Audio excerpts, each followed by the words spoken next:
And welcome back to Hannity. We're in the final stretch. Only 28 days. Voters will head to the polls. Earlier, I spoke with Donald Trump's running mate, Indiana Governor Mike Pence. Governor, good to see you. How are you, sir?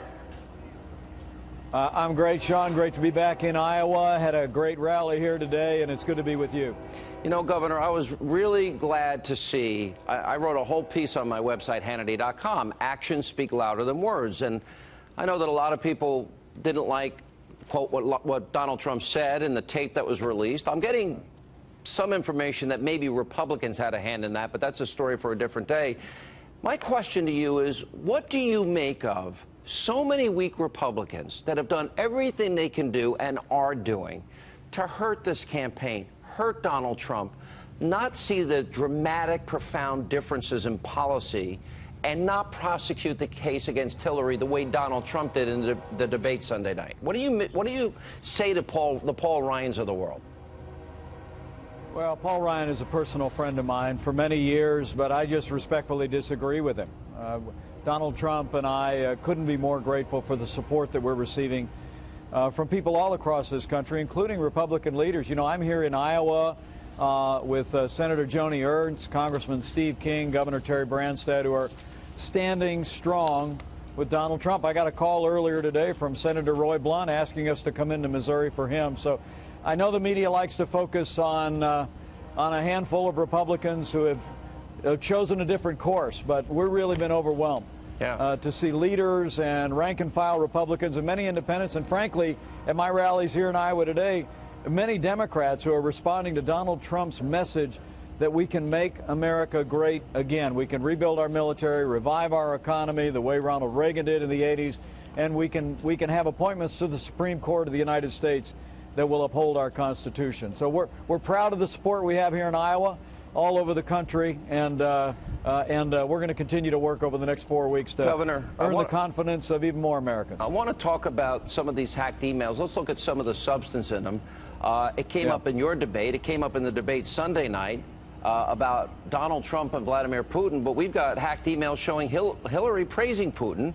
We got hacked emails of her saying vetting Syrian refugees is impossible, and also how the Saudis and Qatar are funding ISIS, the same Saudis that persecute women and Christians and Jews and kill gays and lesbians that she took money from. And in fact, they're funding ISIS, and she knew it. What are we to make? And she also admits you can be one person in private, another person in public. I mean, well, I think that, I think that's the whole story, Sean, is what you have with these WikiLeaks releases of these emails, is they're pulling back the curtain on the fact that Hillary Clinton is different in private than she is in public. In fact, she boasted about that, as you saw in that one excerpt from a speech where she told some donor group that you have to have a different, different policies in public than you do in private. When she was challenged on that during her debate on Sunday night, she went into this long talk about Abraham Lincoln. But I got to tell you, I said in Iowa today, you know, as a member of the party of Lincoln, I'd prefer if dishonest Hillary did not associate herself anymore with honest Abe.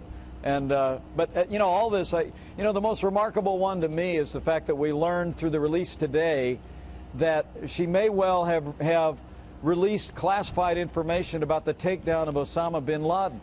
Now, contrast that with the fact that the man who shot Osama bin Laden was essentially held to account for having classified information in his book about it, and he was required to turn over nearly $7 million in royalties back to the government. This is, this is about the kind of double standard that we're continuously seeing, and I got to tell you, people here in Iowa and all over the country have had enough of it. What they find in Donald Trump is someone who is the same person every day, speaks honestly and forthrightly to the American people, and I think that's why you see the tremendous momentum in this campaign. There's a young man by the name of Christian Saucier who is 22 years old. He took pictures of classified areas in a submarine. He has a one-year-old daughter and a wife just for taking 6 pictures. He's going to jail for a year compared to what Hillary said. Also in these emails, we see Univision, NBC, CNN, the New York Times, the Boston Globe, all helping Hillary's campaign, and we've got collusion between the Department of Justice and the Clinton campaign, the White House and the Clinton really campaign. I don't know if people can absorb this in 28 days, and people are even voting now.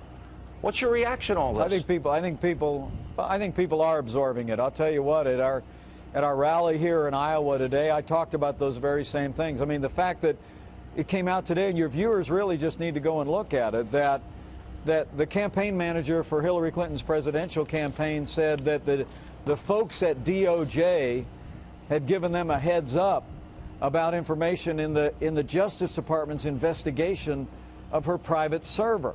And at the same time that many in the media are challenging Donald Trump and my call for a special prosecutor in this case. But again, this is the double standard, and the sailor that's going to jail for a year, that because he mishandled classified information, he took photographs on a nuclear submarine, and yet Hillary Clinton mishandles classified information and is not held to account for that. It's unbelievable. It's that double standard the American people are weary of.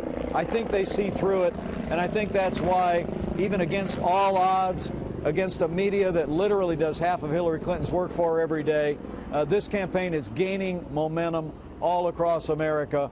And I got to tell you what, I think we're going to continue to drive forward and see this movement to make America great again grow all the way through a success on Election Day. All right, Governor, always good to see you. Thank you for taking the time to be with us.